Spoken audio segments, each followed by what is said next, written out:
Welcome to Ask and Learn. So in this problem, we have an elevator connected to a motor and a counterweight. And what we're looking for is to find the power that the motor needs to supply in order to lift this elevator. So we're given a couple things. We know the weights of the elevator and the counterweight, the velocity that the elevator is moving at, and the efficiency of the motor. So the two concepts that we're going to need to solve this problem are, first, efficiency. So we're told that the efficiency is 0.6, and we can rewrite the efficiency in terms of power out divided by power in. So the power out is the power of the elevator, and the power in is the power that the motor needs to supply. So what we want to do is we're looking for P in, and the way that we're going to do that is by solving for P out first. And how are we going to do that? So to solve for P out, what we're going to do is we're going to use this formula where we take the force and multiply it by the velocity. So that will give us the power of the elevator.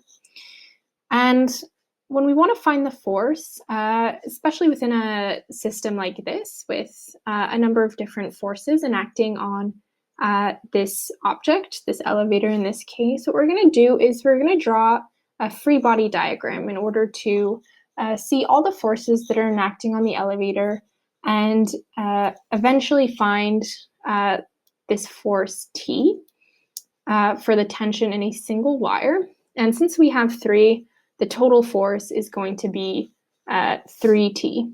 So the force that we're going to plug in here eventually will be 3T.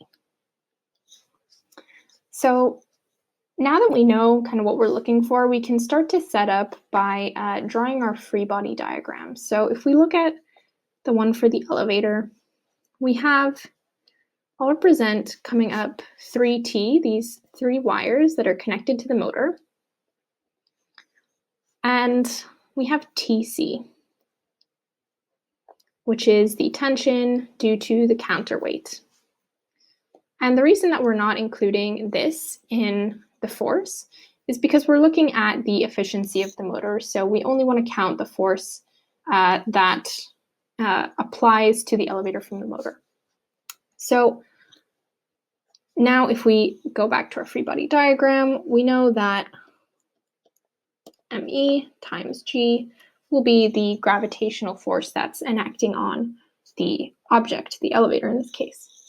And because it's at a constant speed, this means that there's no acceleration.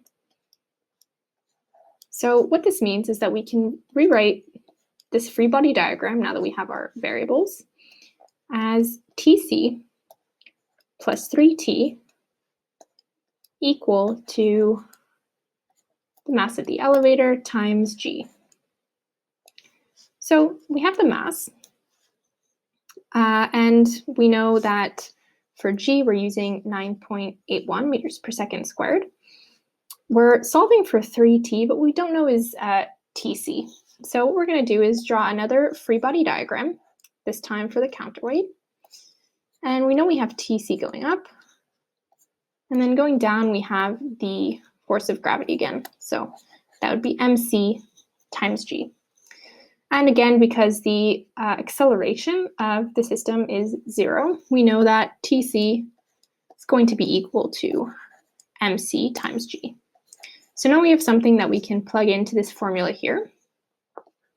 So we're going to have MC times G plus 3T equal to ME times G. So now if we go ahead and solve for 3T, that will give us 3,335.4 newtons. So now we go back to our power equation. So P out, and that's going to be 3T times the velocity of the elevator, which we know is 4 meters per second. So now if we go ahead and just solve that, we'll find that the power out is 13.3 kilowatts. So now finally we can use our equation for efficiency. We know that the efficiency of the motor is 0.6, power out being 13.3 kilowatts, and we're looking for power in.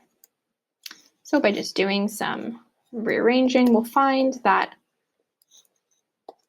the power in, or the power that needs to be supplied, the motor needs to produce in order to lift this elevator at that velocity, is 22.2 kilowatts.